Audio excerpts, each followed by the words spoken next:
सभी दिल्ली वासियों को मेरा नमस्कार। पिछले 1 साल से जब से कोरोना शुरू हुआ है, मैं समय समय पे आपके बीच में आके सभी तथ्यों को, परिस्थितियों को ईमानदारी के साथ आपके सामने रखता रहा हूँ, आपसे चर्चा करता रहा हूँ। एक चीज़ हम लोगों ने हमेशा गांठ बांध के रखी, आपको कभी गलत तथ्य नहीं दिए, आपसे कभी झूठ नहीं बोला, जो था आपके सामने रख दिया। अगर स्थिति अच्छी थी तो भी आपको बताया, स्थिति खराब थी तो भी आपको हमने ईमानदारी से बताया, क्योंकि हम पहले दिन से समझ गए थे कि ये इतनी बड़ी आपदा है कि आपके साथ के बिना, जनता के साथ के बिना अकेले इस आपदा से सरकार सामना नहीं कर सकते। जनता का सहयोग और जनता की सहभागिता इस पूरे संघर्ष में बेहद ज़रूरी है। और जब तक जनता को सच नहीं बताया जाएगा, सारे तथ्य जनता के सामने नहीं रखे जाएंगे, तब तक जनता की भागीदारी सुनिश्चित करना असंभव था। इसीलिए हमने हर चीज़ आपके सामने रखी।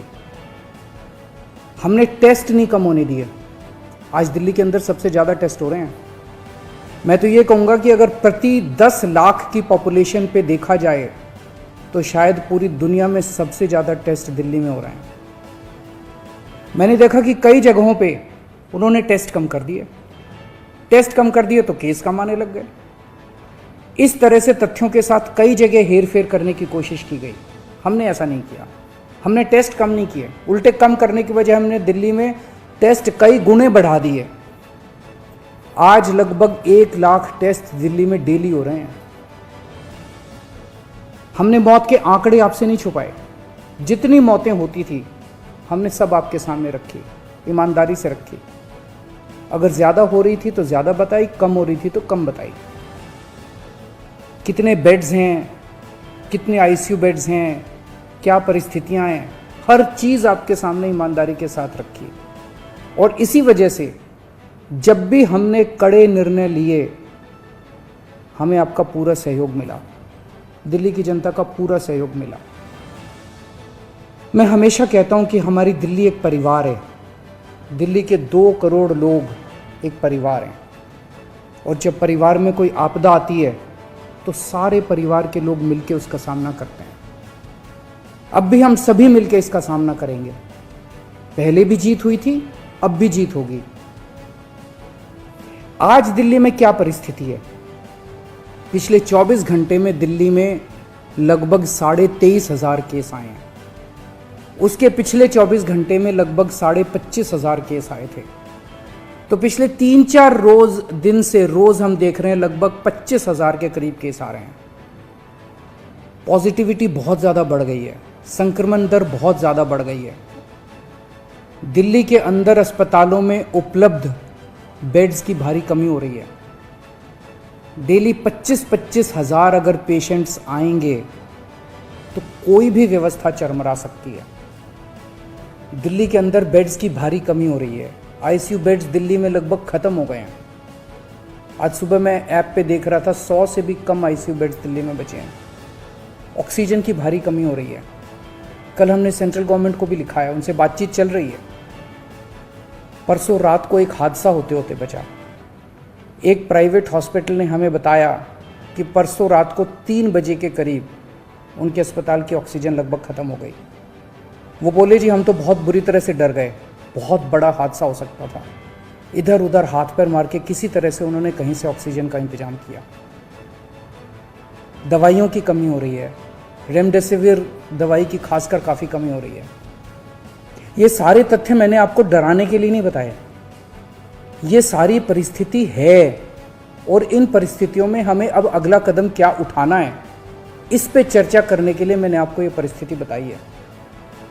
तो दिल्ली के अंदर कोरोना की परिस्थिति काफ़ी गंभीर है। अभी तक हमने दिल्ली के अंदर हेल्थ सिस्टम को बड़े अच्छे तरीके से मैनेज किया। दिल्ली में 4थी वेव आई है। पहली वेव पिछले साल जून में आई थी जिसमें 4,500 के करीब केस आए थे। दूसरी वेव आई फिर सितंबर में, फिर तीसरी वेव आई जिसमें 8,500 के करीब केस आए थे। दुनिया के कई शहर ऐसे हैं, बड़े बड़े देशों के, विकसित देशों के शहर, जहाँ 6000 केस आए तो उनका पूरा हेल्थ सिस्टम चरमरा गया, कोलैप्स कर गया। दिल्ली में 8500 केस आए पिछली बार तीसरी वेव में, तब भी हमारा सिस्टम कोलैप्स नहीं किया, उल्टे हमने और ज़्यादा अपनी तैयारियां शुरू कर दी। आज 25000 केस आए हैं। अब दिल्ली का हेल्थ सिस्टम अपनी सीमा तक पहुंच गया है। हमारा हेल्थ सिस्टम अब बहुत ज़्यादा तनाव में है। मैं ये नहीं कहूँगा कि हमारा हेल्थ सिस्टम अभी कोलैप्स किया है, लेकिन आज हमारा हेल्थ सिस्टम बहुत ज़्यादा तनाव में है। किसी भी हेल्थ सिस्टम की अपनी सीमाएं होती हैं। अनगिनत पेशेंट्स तो कोई भी सिस्टम नहीं ले सकता ना। किसी भी सिस्टम की अपनी सीमाएं हैं। पिछले 5 साल में आपकी सरकार ने दिल्ली में बहुत बड़े स्तर पे स्वास्थ्य के क्षेत्र में काम किया है। खूब नए हॉस्पिटल खोले हैं, मोहल्ला क्लिनिक, पॉली क्लिनिक बनाए हैं। बहुत बड़े स्तर के ऊपर स्वास्थ्य के क्षेत्र में काम हुआ है। यही कारण है कि आज 25000 केस के ऊपर भी दिल्ली का सिस्टम चल रहा है। लेकिन अब इसके बाद अगर तुरंत कुछ कठोर कदम नहीं उठाए गए तो ये सिस्टम कोलैप्स कर सकता है। और अगर हेल्थ सिस्टम कोलैप्स कर गया तो मुझे डर है कहीं बहुत बड़ी त्रासदी ना हो जाए। जैसे मैंने बताया कि कल एक अस्पताल में ऑक्सीजन बिल्कुल ख़त्म हो गई थी और बहुत बड़ी त्रासदी होते होते बची। मैंने वीडियोस देखे हैं, तस्वीरें देखी हैं, आपने भी देखी होंगी सोशल मीडिया पे। दुनिया के कई शहर ऐसे हैं जहां कॉरिडोर में पेशेंट्स पड़े हुए हैं, सड़कों के ऊपर लोग दम तोड़ रहे हैं। अभी तक हमने दिल्ली को उस किस्म की त्रासदी से बचाया है, वैसा नहीं होने दिया। आज सुबह 11 बजे मेरी और एलजी साहब की मीटिंग हुई और इन सारे पहलुओं के ऊपर, सारी परिस्थिति के ऊपर काफ़ी विस्तार से बातचीत हुई। और उस बातचीत के बाद हमें ये लगा कि दिल्ली का हेल्थ सिस्टम बड़ी मात्रा में और अधिक पेशेंट्स अब लेने में असमर्थ है। अगर हमने अभी लॉकडाउन नहीं लगाया तो कहीं ऐसा ना हो कि बड़ी त्रासदी हो जाए। हम किसी भी हालत में दिल्ली को उस परिस्थिति में नहीं ले जाना चाहते जहां कॉरिडोर के अंदर पेशेंट्स पड़े हैं, सड़कों पे लोग दम तोड़ रहे हैं। आज सभी परिस्थितियों का जायजा लेने के बाद आपकी सरकार को ये लगता है कि दिल्ली में कुछ दिन के लिए लॉकडाउन लगाना ज़रूरी है।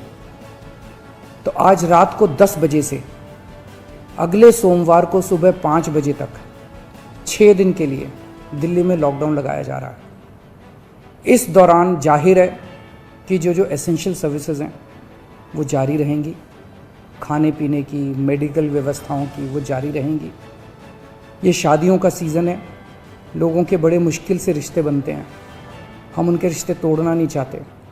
तो लोगों की शादियां संपन्न हों, लेकिन केवल 50 लोगों के गैदरिंग के साथ संपन्न हो। उसके लिए अलग से पास दिए जाएंगे। इसके बारे में अभी थोड़ी देर में डिटेल्ड ऑर्डर जारी हो जाएगा कि कौन कौन सी चीज़ें जारी रहेंगी और कौन सी चीज़ों पर पाबंदी रहेगी। मैंने और एलजी साहब के हम दोनों ने निर्णय तब लिया है जब हमारे पास कोई उपाय नहीं बचा था। हमारे लिए निर्णय लेना आसान नहीं था, क्योंकि मैं समझ सकता हूँ कि लॉकडाउन के दौरान किस तरह से लोगों के रोज़गार ख़त्म हो जाते हैं, लोगों की कमाई ख़त्म हो जाती है, और ख़ासकर सबसे गरीब तबके के लिए तो ये बेहद मुश्किल होता है। जो दिहाड़ी करके रोज़ कमाते हैं उनके लिए तो बेहद मुश्किल हो जाता है। पिछली बार जब देश में लॉकडाउन लगा था, हमने देखा कि किस तरह बड़ी संख्या में प्रवासी मजदूर अपने गांव जाने लगे थे। उनसे मैं ख़ास तौर से हाथ जोड़ के अपील करना चाहता हूँ, ये छोटा सा लॉकडाउन है, 6 दिन का, दिल्ली छोड़ के मत जाइएगा। आपके आने जाने में इतना समय ख़राब हो जाएगा, इतना पैसा ख़राब हो जाएगा, इतनी ऊर्जा ख़राब होती है। दिल्ली में रहिए। मुझे उम्मीद है कि ये छोटा लॉकडाउन है और छोटा ही रहेगा। मुझे पूरी उम्मीद है कि शायद बढ़ाने की ज़रूरत ना पड़े।